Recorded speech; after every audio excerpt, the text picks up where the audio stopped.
Okay, so here's some help with this Chapter 0 test review number 2. So let's get started. The first two problems involve solving equations.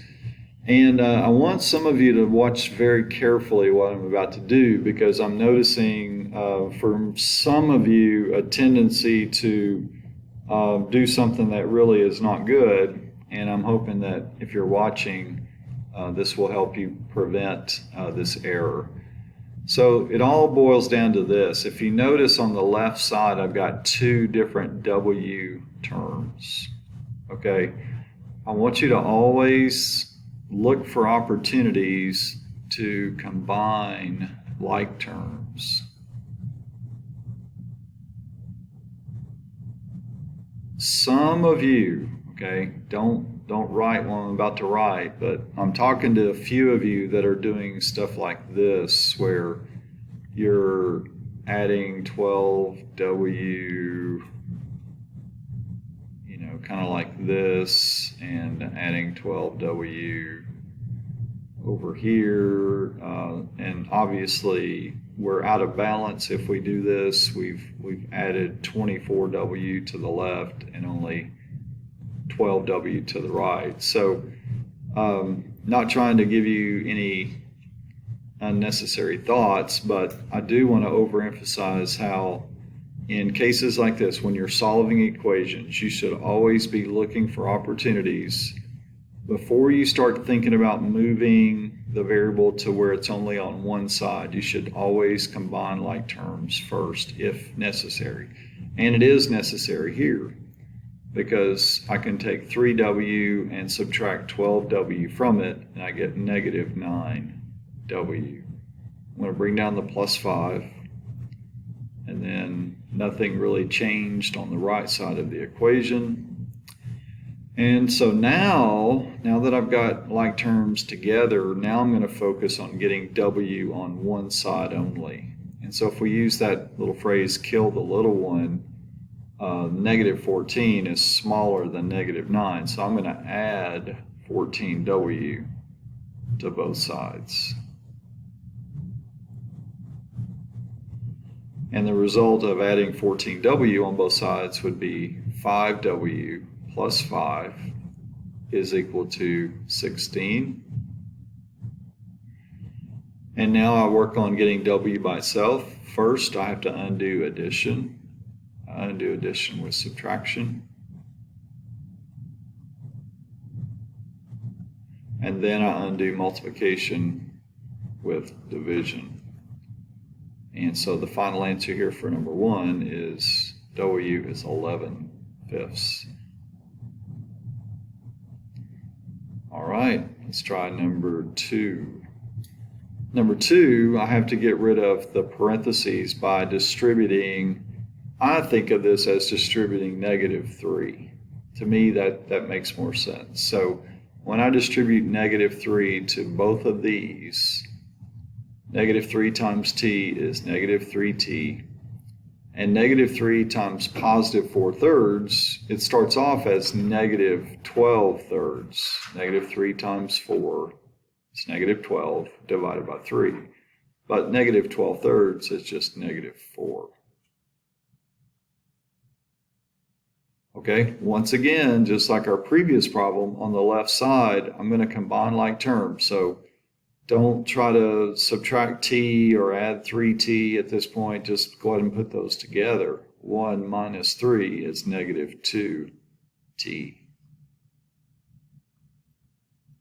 Okay, once your like terms are combined on each side, now you're going to work on getting the variable on one side only. And so I'm going to add 2t to both sides. That gives me negative 4 is equal to 7t plus 2. And I'm trying to get t by itself, so I'm going to subtract 2 from both sides. And I'm going to divide by 7 on both sides. And my final answer for this problem, t is equal to negative 6/7. Okay, And now we're working on problems where we have to write the equations for lines. So this first problem tells me that the line passes through these 2 points. So I need to know what the slope is. Remember, our goal is to write a slope-intercept form equation, which is here slope-intercept form. So basically I need 2 numbers. I need m, which is slope. Now I need the y-intercept. So the way I find slope if I'm given 2 points is I use the slope formula y2 minus y1 over x2 minus x1. Okay, and some of you need to really be careful when you're subtracting a negative number. Notice the formula already has a minus in it, and I'm subtracting -2. So when you subtract a negative, watch closely here, because I notice some of you are just doing this. You're just changing one of these, and you actually need to change both. So subtracting a negative number is really adding. So 6 plus 2 is 8 over 1 plus 1, which is 2. And so the slope is 4. Now I know what to plug in for m. I'm going to find out what I'm going to plug in for b. And I'm going to use either one of these ordered pairs. It really doesn't matter which. And remember, the first number in the ordered pair is x. The second number is y. So I'm going to replace y with 6. M, we found out, is 4. X is 1. And I'm going to solve for b. So I notice that 4 is being added to b, so I'm just going to subtract 4. And I get b is 2. So I put my information together. M is 4, b is 2. Here's my final answer. Y equals 4x plus 2. Okay, number 4 is very similar. It's just the way I'm given the slope information is quite different. The way I'm given the slope information here is they gave me the equation of another line. And that equation is used to help me to know what to use for slope. Well, I got to get this solved for y before I know what the slope of this line is. So one step, I'm there. I added 4x to both sides. And I noticed that the slope of this line that I'm given is 4. And now I have to know what it means when 2 lines are parallel. What does that tell me about their slopes? Well, 2 lines that are parallel have the same slope. So when I write the equation for this line that passes through -1, 2, I'm also going to use a slope of 4 for that line. Okay, now at this point I'm done with this. Don't take anything else from it. You're going to use the ordered pair. Plug in. We're really back to this previous problem at this point. Same process. So y is 2, m is 4, x is -1, and I'm solving for b. 2 equals -4 plus b. So the way I undo subtracting 4 is adding 4. So 6 is equal to b. So I take my 2 numbers, m and b, and I write the equation. Y equals 4x plus 6. Okay, very similar problem here, except now I'm told that the 2 lines are perpendicular to each other. So the slope of the given line is -1/5. Well, 2 lines that are perpendicular have opposite reciprocal slopes. Opposite means I change the sign. Reciprocal means I flip the fraction. So if this line that I'm given has a slope of -1/5, the line that goes through 2, 2, which I don't have an equation for yet, has a slope of +5. And now, once again, these problems are identical. Once you've found slope, there's really no difference in how the problem goes from there. Okay, so it's a lot of repetition. Okay, so once again, here's my x, here's my y, here's my m. I'm going to solve for b. Y equals m x, solve for b. Solving for b means I'm going to have to subtract 10 from both sides. So b is -8. All right, so here we go again. Take the m, take the b, write the equation. Y equals 5x minus 8. Okay, now we're graphing inequalities. So this first one is going to be the graph of a line that is shaded on either side of the line. So to get to know where to graph what we call the boundary line, I need to solve this for y. Okay, so solving for y means I'm going to subtract 4x from both sides first.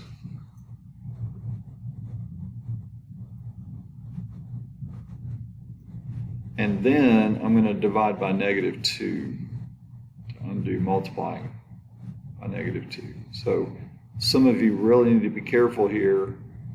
First of all, dividing by negative causes me to switch the direction of this inequality. And then each of these numbers get divided by 2. So -4 divided by 2 makes +2x. 8 divided by 2, or -2, is -4. Okay, so the boundary line that I'm going to graph is really the equation y equals 2x minus 4. The inequality is here to tell me about the shading. So it's like graphing this and then shading according to this. Okay, so I start at -4 on the y-axis. And from there, I count a slope of +2.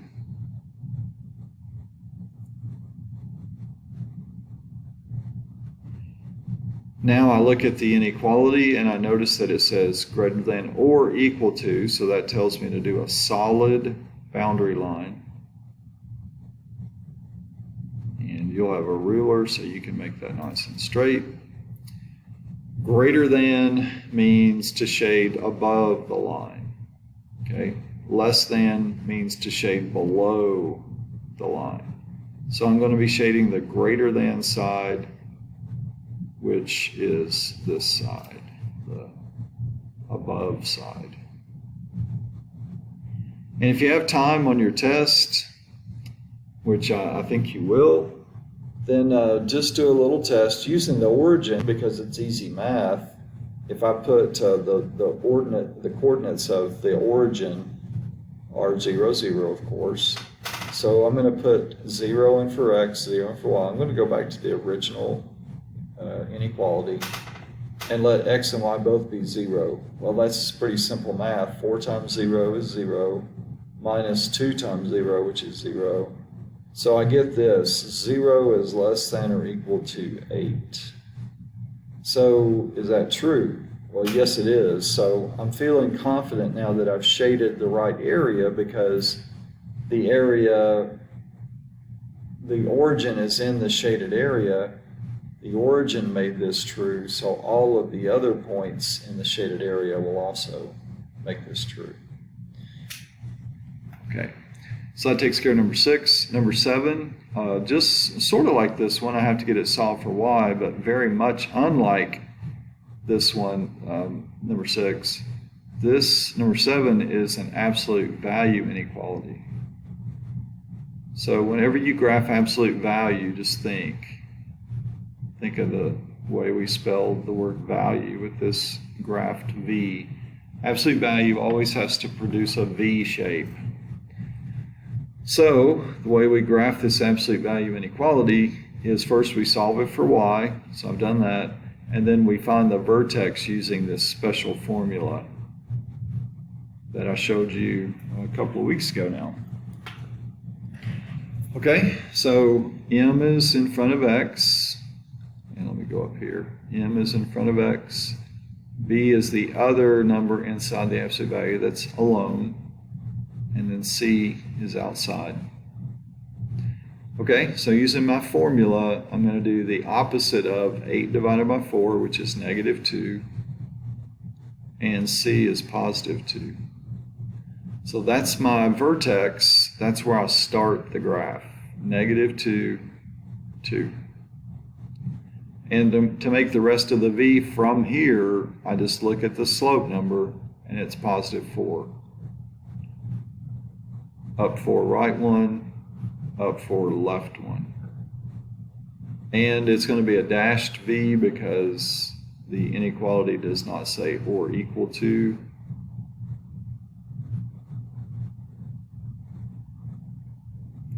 And finally, anytime you have an inequality, you've got to do shading.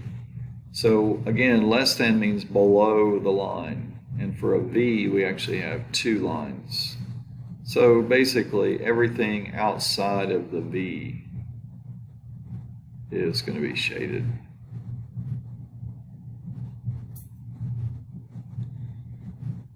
Takes care of number 7. Number 8 is very similar, except it's not an inequality, so we don't have to do any shading. Do not shade equations, only shade inequalities. We still have to find the vertex. It's already solved for y, so that's nice. So let's use our formula to find the vertex. It's the opposite of negative 9 over 3. So that's going to be positive 3. And then the y coordinate will be 1. So 3, 1 is where I start. I look at the number in front of x as my slope, and so I go up 3, right 1, up 3, left 1, and since I got room, I'll just go ahead and do that again. And there is no solid or dotted when it comes to equations. They're just always solid.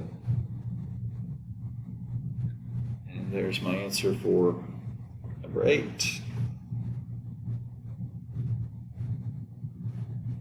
Okay, then we get to some factoring.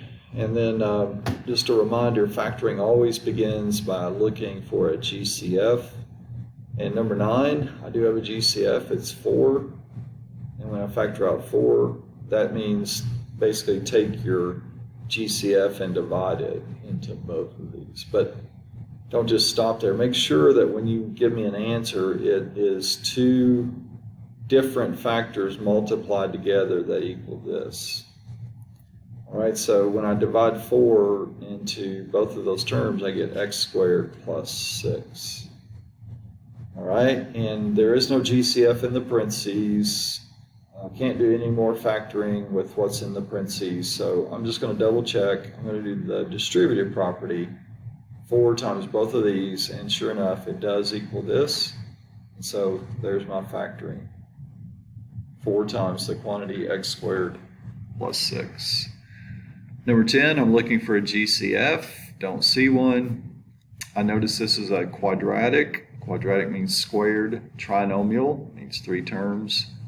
So a squared 3-term expression.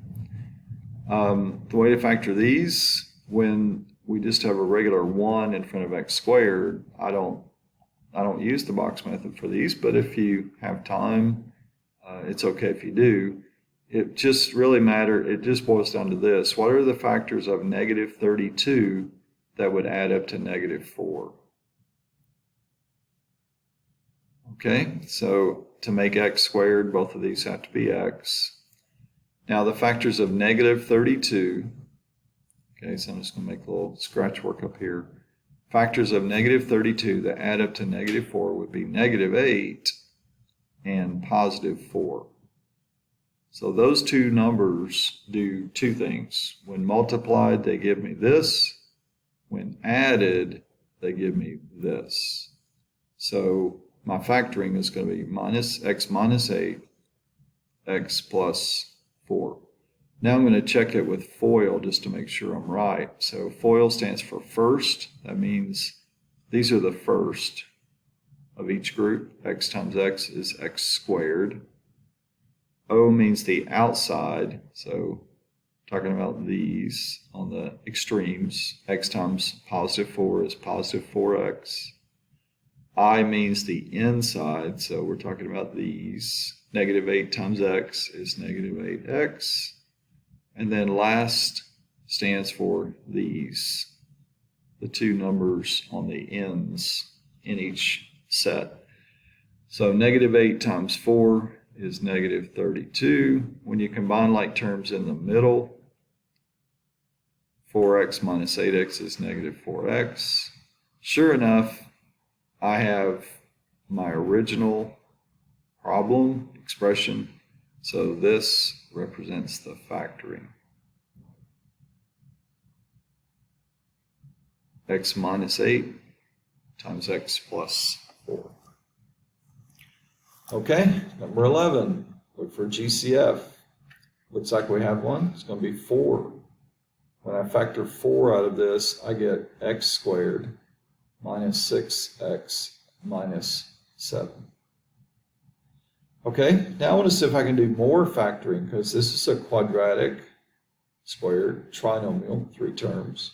Quadratic trinomials oftentimes can be factored more, only if there are factors of this last number that add up to the middle, and it looks like there are, because negative 7 times 1 is definitely negative 7, and negative 7 plus 1 is negative 6.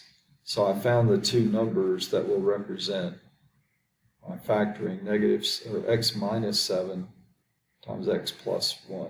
And don't forget to include the 4, because once again, factoring means all of this multiplied together has to equal this. If you left out the 4 and you just showed these two being multiplied together, it's not going to equal the original problem. I need to see that you have multiplication that represents the original problem. Okay, number 12 is a similar problem. Looking for a GCF, don't see one. It's just coefficient 1, so I'm not going to use the box method. I'm just going to look for the factors of negative 60 that add up to positive 11. So that would be positive 15 and negative 4. So that tells me what my factoring should look like. Plus 15 minus 4. All right. Number 13, look for a GCF. I see one. Factor out of 3. And now this takes us to a special factoring case that we've been talking about. This is called the difference between, notice the subtraction, two terms that have perfect square roots. We call this the difference between two squares. And they factor very easily. I need two groups, and the terms in each group are the same. It's just the square roots. So notice I found the square root of x squared. I wrote it twice. I found the square root of 9. I wrote it twice. To finish off the factoring, one group gets a plus, the other one gets a minus, and there you have the factoring. Now we get to our first problem where the box method or the AC method is required when there's a number in front of x squared that's bigger than 1. So I'm going to use the box method. So 6x squared and 6 go across from each other diagonally, multiply those together, and then look for the factors of 36x squared that add up to 37x. That would be 36x times 1x. Plug those terms into the other two squares, doesn't matter the order, and find 4 GCFs from your box. The top row GCF would be 6x. The bottom row would be 1. Vertically, this first column, the GCF would be x. And then the second column would be 6. So these GCFs represent the final factoring, 6x plus 1 from here, and then x plus 6 from the bottom. And let's just go ahead and do another FOIL check while we're here. So first, 6x times x. Outside, 6x times 6. Inside, 1 times x. Last, 1 times 6. If you notice in the middle, you can combine like terms. 36 plus 1x is 37x plus 6. So we're confident now that we got the right factoring. Okay, 15. We have another GCF. Factor out the 6. And then I want to see if I can factor more because this is a quadratic trinomial. And also notice that within the quadratic trinomial, the minus sign is in front of the plus sign. So that tells me that if I can factor, the signs have to look like this. X goes in the first spots, and the factors of 2 will go in the second spots. And those factors are 2 and 1. So once again, I'll just do a little quick FOIL check on the binomials. So first, outside, inside, last. And then I'll distribute 6 to that. And you can probably see when I do, I'm going to end up with the original. And so here's my factoring.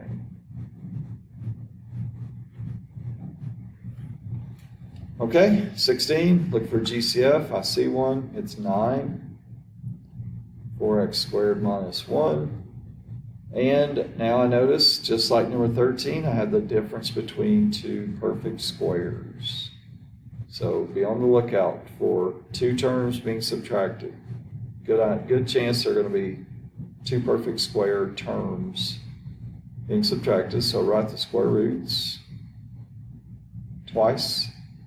1 plus, 1 minus, and you've got the factoring of the difference between two squares. Here it is again, number 17. I look for GCF, I don't see one, but I definitely have two perfect squares being subtracted. So write the square roots. Two different groups, 1 plus, 1 minus, and you got the factoring.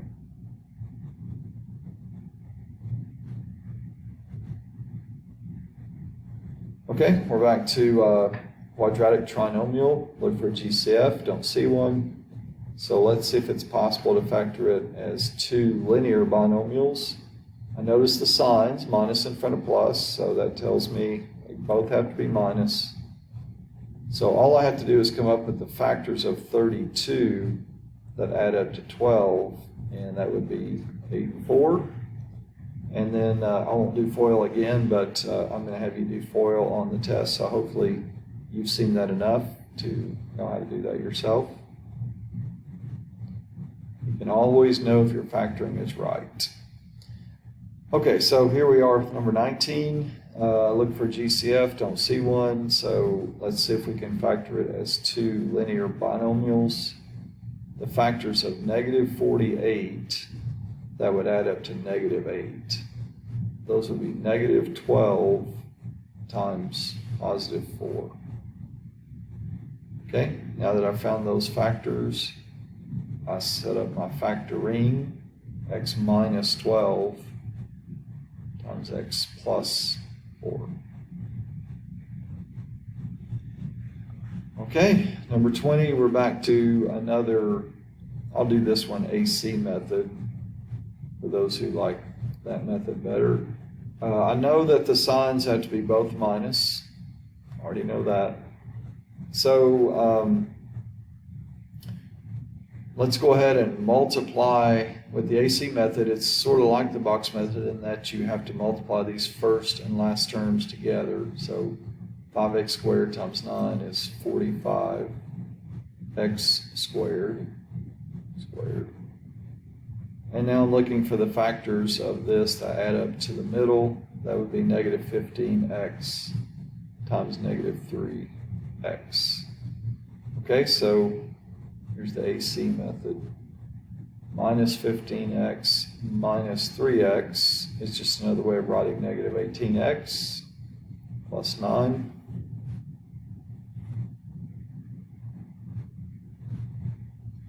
Okay, and now we're going to do what is called factoring by grouping.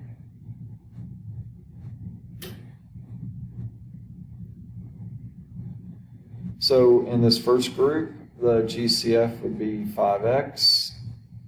and then I have x minus 3 after factoring out 5x, minus, and then the GCF is 3. And so you're really dividing negative 3 here into negative 3x, that makes positive x, and negative 3 into 9 makes negative 3. So I know I've done the right thing as far as factoring by grouping because I have matching x minus 3s, so that's one of my factors.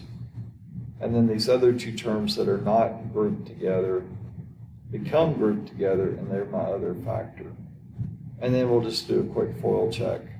5x squared, outside minus 3x, inside minus 15x, and last plus 9, combined in the middle, and we got it. FOIL proves that we're right. Okay, we're almost there. We got some radicals to simplify. This first one has all perfect square terms underneath. Perfect square factors, I should say. So we just take each one separately. The square root of 49 is 7. The square root of s to the second. If you're wanting to simplify variables under radicals, just take this root and divide into the exponent. And so s to the 2 divided by 2 power, so that's just s to the first. And t would be to the second power, 4 divided by 2. There's the answer for 21.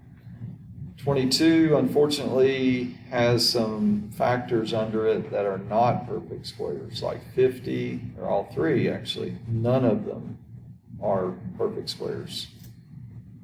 They have perfect square roots.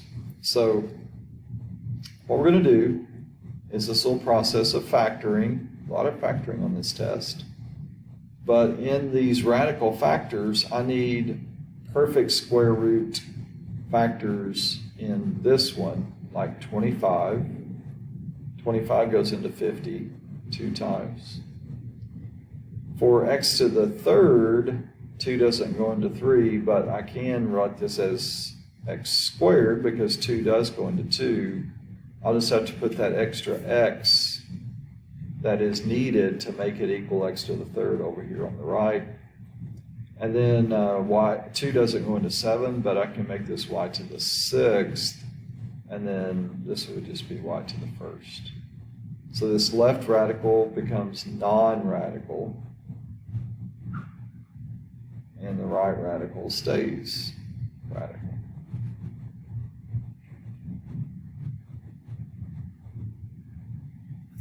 Okay, this next one is a little different because we have a cube root. So once again, I'm going to set up two perfect cube, or two cube root factors, and the left one will contain just perfect cube roots, like 64, like a to the 6th, because 3 goes into 6 evenly. Can't really do anything with b squared. 3 is bigger than 2. Can't break it up, so it just goes over here in the right radical that cannot be simplified. Now I'll simplify the left one. The cube root of 64 is 4. To get the cube root of a to the 6th, just divide 3 into 6, and that makes a to the second. And then the radical will stay radical.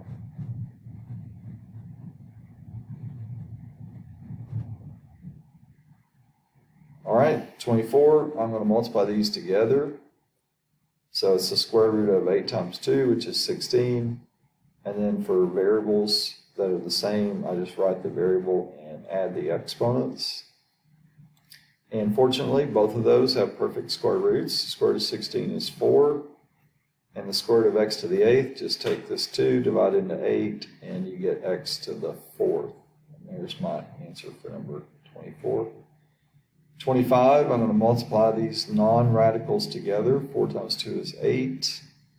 Then I'm going to multiply the radicals together. 8 times 3 is 24.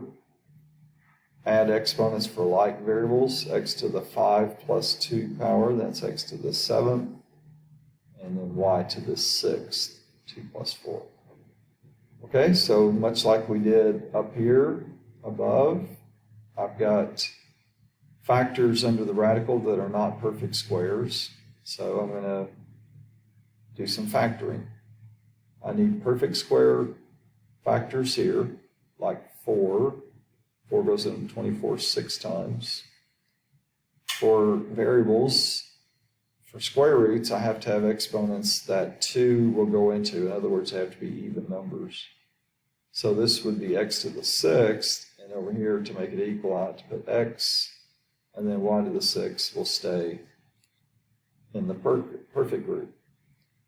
Okay, so this is going to be 8 times, this radical simplified will be 2 x to the 3rd, y to the 3rd, times the square root of 6, x. And then to finish off my answer, I'll just erase this. I just wanted you to see where it came from. 8 times 2 is actually 16. So instead of writing 8 times 2, let's just go ahead and say 16. X to the 3rd, y to the 3rd, times the square root of 6. All right, over here we have another problem. This is a cube root, so let's set up our 2 cube root factors.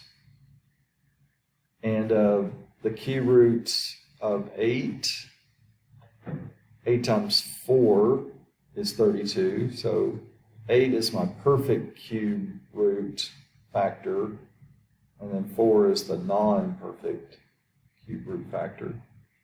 3 doesn't divide into 4, so what I'll do here is make this become x to the 3rd, and this will be x.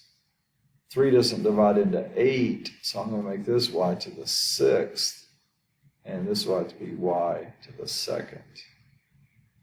Now simplify the left radical. The cube root of 8 is 2. The cube root of x to the 3rd, you just divide. 3 into 3 is 1, so that's x to the 1st, y to the 2nd, and then the radical part will stay radical.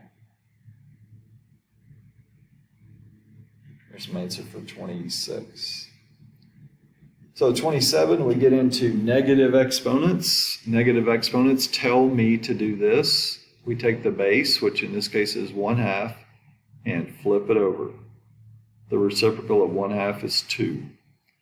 After doing that reciprocal, then you can change the exponent to positive. So 1/2 to the negative 3 is really the same thing as 2 to the positive 3, which is 8. 28 is a review of the rule of multiplying like bases. What do we do with the exponents? Well, first we multiply coefficients together. 3 times 5 is 15. And for x, I'm going to add their exponents together. 2 plus 3 is 5. Y will be to the 6th power, 5 plus 1. And z will be to the 5th power, 1 plus 4. So that looks like my final answer for number 28. For 29, I want you to know the rule of when a power inside parentheses gets raised to another power outside parentheses. That means every factor, there's 4 factors in this set in parentheses, every one of them individually gets raised to the power. So when I raise a power to a power, that's when I multiply. So a is going to be to the 9th, b is going to be to the 4 times 3, which is 12, c is going to be to the 3rd. So I'm going to go ahead and call this 27, a to the 9th, b to the 12th, c to the 3rd. Number 30 is an example of a fraction, or we call it rational exponent. So these are another way of writing radicals. When you see a fraction exponent, you can automatically just go ahead and make a radical, and the bottom part of the fraction will be your root. The top, the numerator part, will be the exponent for the base under the radical. So without a calculator, you can do this in 2 separate parts. You can do the cube root of negative 64, which is negative 4. And then, don't forget, raise that to the 2nd power. And so, 2 things that I'll ask you to do on the test. I want you to show me the radical form of this rational exponent, and then go ahead and simplify. 31 is a review of this other power this exponent rule that we talked about earlier when a power inside gets raised to another power outside. And we're also going to include negative exponents and rational exponents. So it looks like this. 4 gets raised to the 1/2.